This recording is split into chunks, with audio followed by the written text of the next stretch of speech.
calling from Chaska. Robert, you're on CCO. Good morning. Good morning.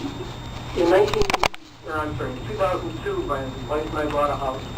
I was out of state, so I did this by power of attorney. And then when in 2009 or 2010 we refinanced it with the same bank, again I was out of state and did my part with power of attorney. So I wasn't at either closing, but the financing charges for the refinance with the bank that held the original mortgage were more than the original financing. Why would that be? Well, I think there's a lot of circumstances that could happen. I mean, if people would pay points, buying down an interest rate. Yeah. There's so many that can go. There's so many different things that can go on with closing costs, and I mean, even we can per transaction. I mean, we can have maybe 3 or more different scenarios that we could offer between interest rate and closing costs, and then again, depending on the title company that we use, or the type of property and things like that. And of course, over time, things are changing too. So just like insurance costs, costs of home insurance and auto insurance can change over time based on risk. And Well, it depends on too what size the mortgage is too, because if I'm not mistaken, title fees are based on mortgage. I mean, a lot of it is based on the size of the mortgage, right? Correct, yeah.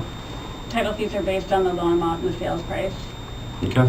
All right, let's go back to the phones. Harry is calling from Scandia. Harry, you're on CCO. Good morning. Thanks for taking my call. I thought I knew the answer to this question, but a seller just told me something different. And the question is, real estate property value on the property tax bill versus the appraised value. Is there any relationship? More, I'd say it's on the same property. And I'm not being, but I'll tell you what, it can be so up and down. I mean, Jeff, what do you think on that one? As far as like the assessed value from the county?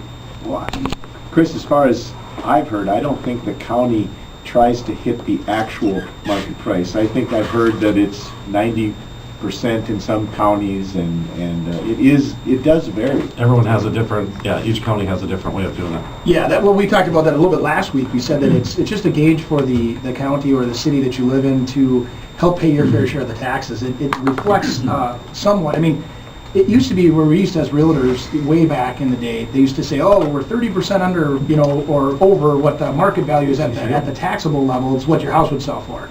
But we don't use that anymore. There's so many variables. There's so many hot buttons. There's hot pockets of the area, like up in Scandia, gorgeous, area to live. I mean, you may have more demand in that area, so your property might sell for way more than the tax value.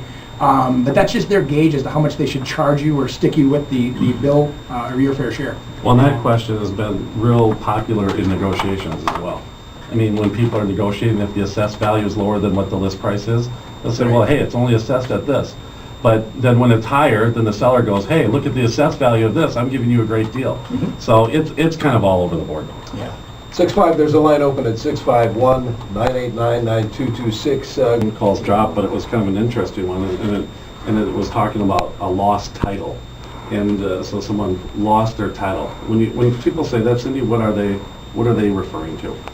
Well, they're referring to losing their abstract or maybe even their Torrance owner's duplicate, which used to be an issue, but in our area, we're just doing searches right from the county records or from a previous title policy forward. So having an abstract is not a problem if they've lost it.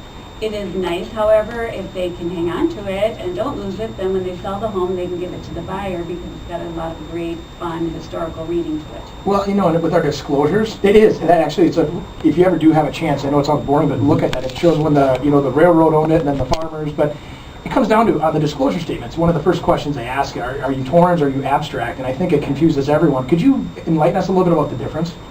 Well, the abstract, it's just 2 different types of title, the abstract property and the Torrance property. The Torrance property is a certificate of title that's at the county where they've done a Torrance proceeding, usually from some type of a dispute.